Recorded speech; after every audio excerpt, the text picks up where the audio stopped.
తెలంగాణ రాష్ట్రంలో రైతుల పరిస్థితి చాలా దుర్భరమైన పరిస్థితి ఇవాళ తెలంగాణ రాష్ట్రంలో ఉంది. పార్టీలు మారుతున్నాయి, ప్రభుత్వాలు మారినా కూడా రైతుల పరిస్థితి మాత్రం మారే పరిస్థితి లేదు. ఇంకా ప్రమాదకర పరిస్థితులు, ఇంకా దుర్భరమైన పరిస్థితులు ఉత్పన్నమవుతున్నాయి తప్ప వాళ్ళ గురించి పట్టించుకునేటువంటి ప్రభుత్వం లేదు. ఇలా ఎన్నికల సమయంలో లేనిపోని హామీలు ఇచ్చి ఓట్లు వేయించుకొని ఎన్నికల తర్వాత తిరిగి అదే పందాన్ని కొనసాగిస్తున్న తరుణంలో ఇవాళ ఇటువంటి పరిస్థితి ఉత్పన్నమవుతున్నది.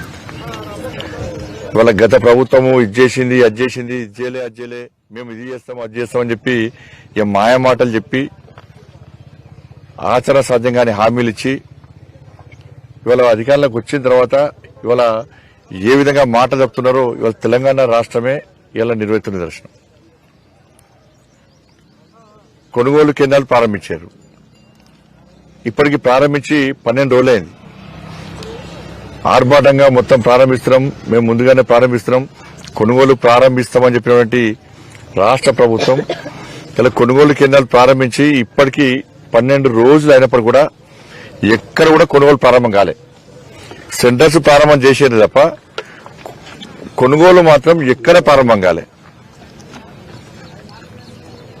కొనుగోలు సెంటర్ల సంఖ్య చెప్తున్నారు తప్ప ఎక్కడ ఎంత కొనుగోలు ఎంత చేస్తాం, ఎంత కొనుగోలు చేస్తామని చెప్పి ఇంతవరకు చెప్పే పరిస్థితి లేదు. కానీ ఇలా ఇప్పటికే రైతుల పరిస్థితి చాలా దయనీయంగా మారింది. ఇవాళ నీళ్లు లేక ఇబ్బంది పడ్డారు, మరోవైపు అకాల వర్షాల్లో ఇబ్బంది పడ్డారు. వీని అన్నింటినీ తట్టుకొని ఇలా పండించి వడ్లు కొనుగోలు కేంద్రానికి వస్తే మద్దతు ధర వస్తుందా రాదా గ్యారంటీ లేని పరిస్థితి. తరుగు తాళు లేకుండా కొనరా అని చెప్పి గ్యారంటీ లేని పరిస్థితి. వాళ్ళ అకౌంట్లో పైసలు పడే వరకు కూడా గ్యారంటీ లేని పరిస్థితి. ఇలా వారం రోజులే ఇక్కడికి వడ్లు వచ్చినాయి, రైతులు తీసుకొచ్చి వేసినారు. ఇవాళ రైతుల పరిస్థితి అంటే ఇక్కడ చూసుకుంటూ కూర్చోవాలి, వర్షం పడితే ఎట్లా మా పరిస్థితి అని చెప్పి. కొనుగోలు ప్రారంభించడానికి ఇబ్బందులు ఏంది, కానీ వాళ్ళ రైతుల పరిస్థితి ఏంది? వాళ్ళ పంట చేతికి రాక ఇబ్బంది వస్తుంది, చేతికి వచ్చిన పంటను కాపాడుకోలేక వాళ్ళు ఇబ్బంది పడతారు. టెన్షన్ వాతావరణం, రైతులు టెన్షన్ తోని వాళ్ళ అకౌంట్లో పైసలు పడ కూడా వాళ్ళ జీవితానికి కొనసాగించే పరిస్థితి వాళ్ళ తెలంగాణ రాష్ట్రంలో ఉంది. మళ్ళీ ఏమంటున్నారు, మళ్ళా సాడేశ్వర్లోది నేను ఎదక్కున్న జనగాంలో కలెక్టర్ కేసు పెట్టిండు అని చెప్పి. అది కాదు, అసలు నిజంగా వాస్తవానికి ప్రభుత్వం యొక్క ఆదేశాలు ఏంది, ప్రభుత్వం సమీక్ష ఏం చేసింది?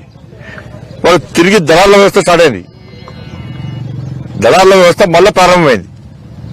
వీళ్ళు ఏం చేస్తారు, ఇక్కడ రైతులు వచ్చారు, ఫస్ట్ 2-3 లారీలు సీదా సాఫీ కొంటారు, మద్దతు ధర ఇస్తారు, తరుగు తాళ్ళు లేకుండా కొంటారు. తర్వాత మళ్ళా 1 గంట 2 గంటల తర్వాత మళ్ళీ ఏం చేస్తారు, రైతులకు అంతా పబ్లిసిటీ చేస్తారు. తరుగు తాళ్ళు లేకుండా కొంటున్నాం, మద్దతు ధర ఇస్తున్నాం, ఎక్కడ ఇబ్బంది పెడతామని చెప్పి ఈ ప్రచారం దళారులే మొత్తం ప్రచారం చేస్తారు. దాన్ని నమ్మిన రైతులు ఏం చేస్తారు, ఏ పంట కొనుగోలుకు సహకరిస్తారు. సహకరించి ఇక్కడ దాదాపు 3-4 కిలోలు తరుగు తాలిపతో ఇలా కరిగిస్తారు. ఇక్కడ మళ్ళా తిరిగి రైస్ మిల్ వెనక దళారులు ఏం చేస్తారు, మళ్ళా ఫోన్ చేస్తారు, లేదు మళ్ళా మీ తరుగు తాలూకు ఎక్కువ ఉన్నది, మళ్ళా 3-4 బస్తాలు తీసేస్తున్నామని చెప్పి మళ్ళా ఫోన్ చేస్తారు. ఇక పంట ఆడదానికి వెనక రైతులు ఏం చేస్తారు, మళ్ళీ తిరిగి తీసుకొచ్చుకునే పరిస్థితి ఉంటుంది. ట్రాక్టర్ల లోడ్ అయిపోయినాయి. అప్పుడు ఏం చేస్తారు, సరే సార్ మీ ఇష్టం సార్ అంటారు. అంటే ఒక్క క్వింటాల్కు దాదాపు 5 నుంచి 7 కిలోల దాదాపు 5 కిలోల కంటే ఎక్కువ వాళ్ళ తరుగు పేరుతోని తాళ్ళు పేరుతోని వాళ్ళ కడియేసే పరిస్థితి ఇవాళ మళ్ళీ వచ్చింది. ఇట్లా ఇబ్బంది పడితే ఇవాళ చాలా రైతులు ఆదుకునే రోజులు ఇవాళ కొనుగోలు. ఇవాళ రాజన్న సిరిసిల్ల జిల్లాలో 259 కొనుగోలు కేంద్రాలు ప్రారంభించారు. 259 కొనుగోలు కేంద్రాలు ఫస్ట్ నాడు ప్రారంభించారు. 12వ రోజు 12 రోజులు అయినప్పుడు కూడా ఇలా 200 క్వింటాలు మాత్రమే కొన్నారు, 200 క్వింటాలు మాత్రమే. ఇవాళ కరీంనగర్ జిల్లాలో 341 సెంటర్లు ప్రారంభించారు. ఇవాళ నిల్లాడ 1 కిలో కూడా ఉండలే. ఇది ప్రభుత్వ నివేదిక, ప్రభుత్వ రిపోర్ట్. ఇది 1 కిలో కూడా ఉండలే, 1 క్వింటాల్ కూడా ఉండలే. ఇలా కొనుగోలు ప్రారంభించడం అని చెప్పి మళ్ళీ మబ్బొస్తున్నది మళ్ళా ఇలా పరిస్థితి ఏంది, రైతుల పరిస్థితి ఏంది? ఇవాళ ఇదే ప్రభుత్వము ఏం చెప్పింది, 500 రూపాయలు బోనస్ ఇస్తున్నారు. ఇలా బోనస్ గురించి ఎక్కడైనా మాట్లాడుతున్నారు మీరు. మళ్ళా మొన్ననే ప్రభుత్వం వచ్చింది, 5 నెలల మేము సర్దుకోవద్దా, ఢిల్లీ పంపడానికి పైసలు వస్తున్నాయి, ఎన్నికల్లో ఖర్చు పెట్టడానికి ఇతర రాష్ట్రాలకు పైసలు పంపడానికి పైసలు వస్తున్నాయి. కానీ తెలంగాణ రాష్ట్రంలో రైతులకు బోనస్ చేయడానికి మాత్రం పైసలు వస్తలేవు. ఇలా 500 రూపాయలు బోనస్ ఇస్తున్నారు. దాని మీద ఎందుకు ప్రకటన చేస్తలేరు? మీ విధానాన్ని ఎన్నికల మేనిఫెస్టోలో మీరు పెట్టారు కదా, తరుగు తాలు పేరుతో ఎక్కడా కటింగ్స్ ఉండయి అని మీరు మేనిఫెస్టోలో పెట్టారు. మరి ఇంత ప్రభుత్వం ఆదేశాలు ఎందుకు ఇస్తలేరు? తరుగు తాలు పేరుతో ఎక్కడ కటింగ్స్ మేము పూర్తి పంటను కొంటాం, పండించిన ప్రతి గింజ కొంటామని చెప్పి మీరు ఎందుకు ఇలా దాన్ని అమలు చేయలేకపోతున్నారు? ఇలా తెగుళ్ల వల్ల ఇలా మొక్కజొన్న పంట పరిస్థితి ఇలా ఏమి చేయాలా? దాన్ని పునరుద్ధరిస్తాం, పాత పంట మళ్ళీ తిరిగి తీసుకొస్తామేమో, ఎక్కడ ఇబ్బంది పెట్టాము అని చెప్పాలి. ఇలా పరిస్థితి అని వల్ల తెగుళ్ల పేరుతో కానీ ఇవాళ అకాల వర్షాల వల్ల ప్రకృతి వైపరీత్యాల వల్ల నష్టపోయిన రైతులకు ఇన్పుట్ సబ్సిడీ ఇస్తున్నారు. దాని మీద ఇంత స్పష్టమైన విధానం లేదు, ఇప్పటి విధానం లేదు. ఇవాళ ఇప్పటికే బయట అప్పులు తీసుకొచ్చుకున్నారు, అక్కడిక్కడ అప్పులు తీసుకొచ్చుకొని ఇలా పంట వేసుకుంటే ఇవాళ అప్పుల మీద అప్పులు ఇలా ఏమన్నారు కాంగ్రెస్ పార్టీ 3 లక్షల రూపాయలు వడ్డీ లేని రుణం ఇస్తున్నారు. మీరు వడ్డీ లేని రుణం ఎప్పుడు ఇస్తారంటే ఎంత వడ్డీ హామీ ఇదిగా 3 లక్షల రూపాయలు వడ్డీ లేని రుణం ఇస్తా అంటే మీరు ఎప్పుడు ఇవ్వాలి? మీరు మాఫీ చేస్తాను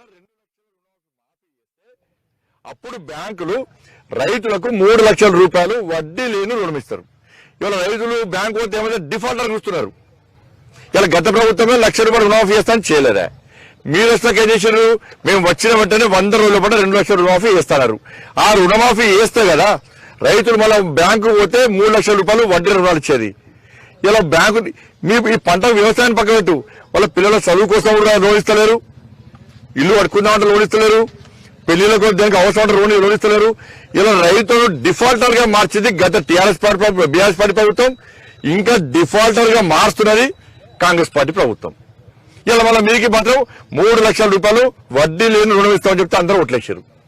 మరి 2 లక్షల రూపాయలు వేస్తున్నాయి కదా. ఇలా అప్పుల మీద అప్పులు చేసి వడ్డీల మీద వడ్డీలు మిత్తి కట్టలేక ఇలా రైతుల పరిస్థితి ఏం చేయాలి? ఇలా పంట చేతికి వస్తే కనీసం ఇలా పూర్తి మద్దతు ధర ఇస్తున్నారంటే ఇస్తున్నారు 1500. నిన్న ఒక ప్రాంతంలో 1500, 1600, 1600. వీళ్ళ క్వింటాల్కు దాదాపు 700 రూపాయల రైతుల నష్టం జరుగుతుంది. వాళ్ళ క్వింటాల్కు ఇలా కేంద్ర ప్రభుత్వం మద్దతు ఇచ్చింది. ఈ రోజు మీకు ఇబ్బంది ఏంది? పంట కొనేది కేంద్ర ప్రభుత్వమే. మీరు ఏదైనా సబ్సిడీ పేరుతోని అన్ని మరి మీరు బోనస్ పేరుతో మీరు రైతు ఓట్లు వేయించుకున్నారు. మరి ఎందుకు ఇస్తున్నారు? ఇలా కౌలు రైతులకు 15,000 ఇస్తున్నారు, రైతులకు 15,000 రైతు భరోసా ఇస్తున్నారు, కూలీలకు 12,000 రూపాయలు ఇస్తున్నారు. ఏమని ఇవన్నీ? కాబట్టి అలా ప్రభుత్వం వెంటనే తరుగు తాలు పేరు లేకుండా వెంటనే కొనుగోలు ప్రారంభించాలి. రైతు అందరూ కూడా ఆ పంటను తీసుకొచ్చి కొనుగోలు కేంద్రాలు వేసేది. ఇప్పటికి వారం రోజులైంది, వర్షం పడుతున్నటువంటి ఇబ్బంది ఉన్నది. ఇవాళ ఒకటే ప్రభుత్వాలు ఏం చేయాలంటే కొనుగోలు కేంద్రం గేట్ లోపలికి వడ్లు తీసుకొచ్చినాక పూర్తి బాధ్యత ప్రభుత్వాన్ని ఉండాలి. పూర్తి బాధ్యత ప్రభుత్వాన్ని ఉంటే వాళ్ళ రైతులు నిలదీకుంటారు, భరోసా ఉంటారు. ఇలా పంట వ్యవసాయం చేసిన రోజులు పంట పొలాల వాడి వాళ్ళు రోజు 24 గంటలు తిండి తిప్పలు మాని ఆడున్నారు. ఇప్పుడు పంట చేతికి వచ్చాక కొనుగోలు కేంద్రాల సర్ది కట్టుకొని వచ్చి కొనుగోలు కేంద్రాల ఇలా కళ్ళ వచ్చేసుకొని చూసే పరిస్థితి వాళ్ళకి, ప్రమాదకర పరిస్థితి వాళ్ళకు. కాబట్టి వెంటనే తరుగుతాలు లేకుండా కొనుగోలు ప్రారంభించాలి. వెంటనే యుద్ధ ప్రాతిపదికన కొనుగోలు ప్రారంభించాలి. 2,200 రూపాయలు మద్దతు ధర ఇవ్వాల్సిందే. వాళ్ళ బోనస్ 500 రూపాయలు బోనస్ తప్పకుండా మీరు ఇవ్వాల్సిందే. వీటిని ప్రభుత్వం పాటించకుంటే ఈ దళారీ వ్యవస్థను పూర్తి రూపుమాపాలి.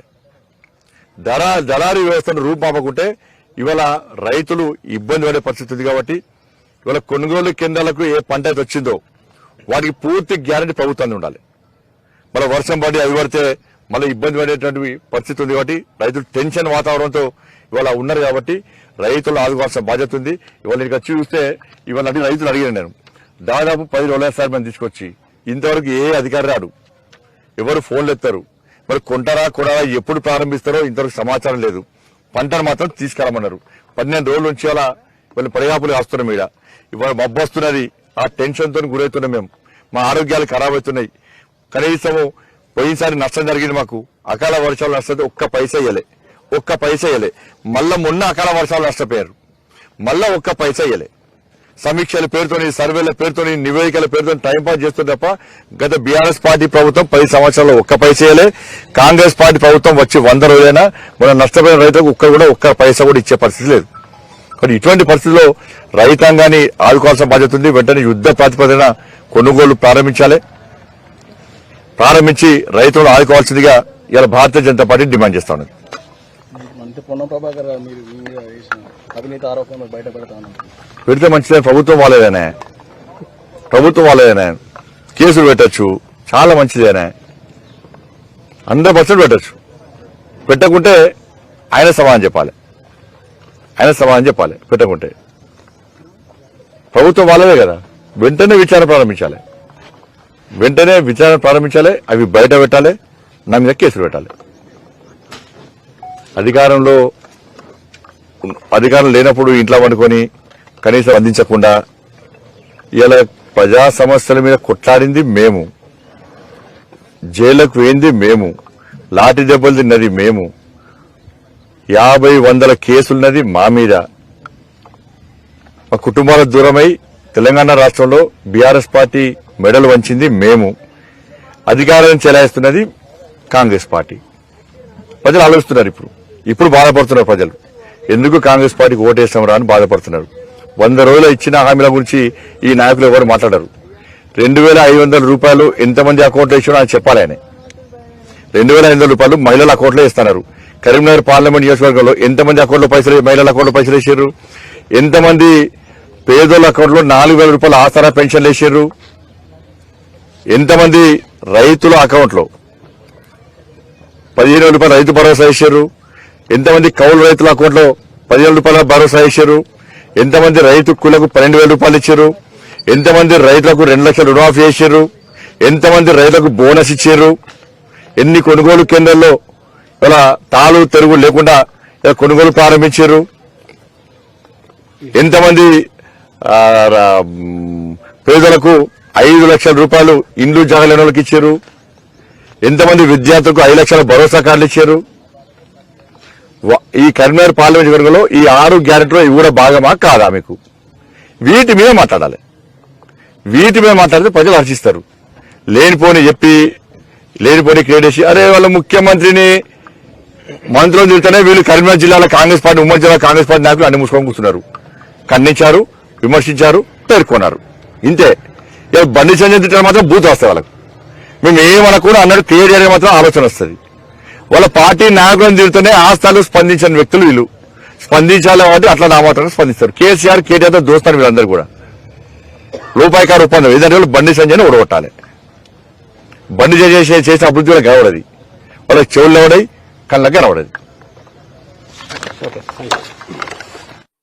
తాడిచిన కానీ మళ్ళీ దేవుడానికి కూడా మళ్ళీ కోసుకుంటాం.